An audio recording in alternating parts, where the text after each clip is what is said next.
Isang araw na naman sa buhay kadete. Anong ganap ngayon sa barko? Tara, samahan niyo ako. Let's go! Magandang araw sa inyo mga kabarko. Ako nga pala si Jeje, isang kadete na currently naka-training dito sa Bascat M14. First time kong gumawa ng vlog, kaya gusto kong bagay sa inyo ang tunay na buhay sa barko.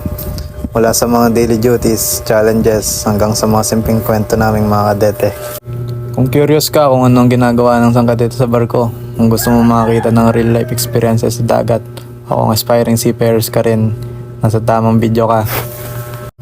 Suportahan nyo ako sa bagong journey na to.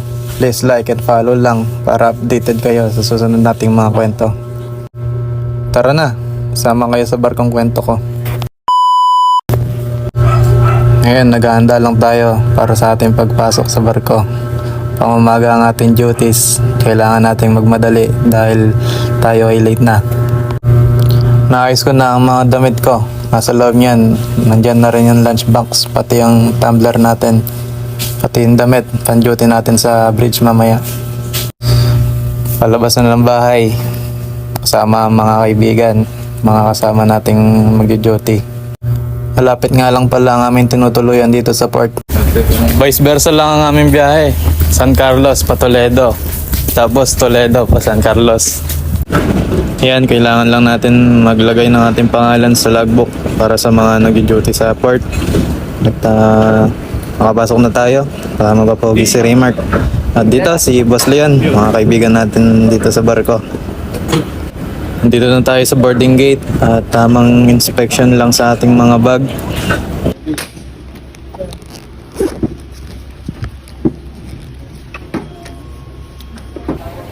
Yun guys, nakapasok na tayo. Ito ating mga pasahero.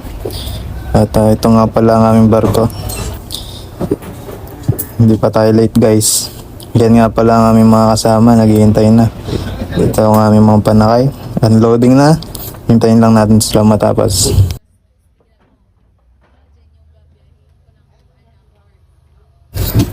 Pasaba na kami ng barko guys. At patapos na rin sila mag-unload. Kailangan natin mag-ayos ng ating mga gamit. Loading na tayo. Ayan, nauna ang mga motor. Sunod ang mga sakyan. Mga private at mga truck. Nakagisa na ng lashing belt. At pumasok na din ang truck. Kailangan lang natin lagyan ng ratchet. Dito guys, lalagyan lang natin ng ratchet at sisecure natin para safe tayo sa ating biyahe. Yan, tapos na ang ating loading. Naka-secure na din. Hintayin na lang ang Coast Guard para sa inspection at maklear.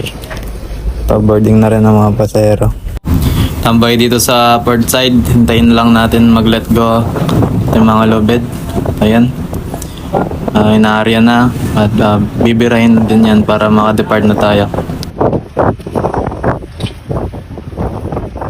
Pagkatapos maka-depart ng ating barko sa rampa, bihis agad at duty tayo dito sa bridge bilang lookout. Yan, sighting lang at report sa ating helmsman, officer on watch ng mga target para maiwasan.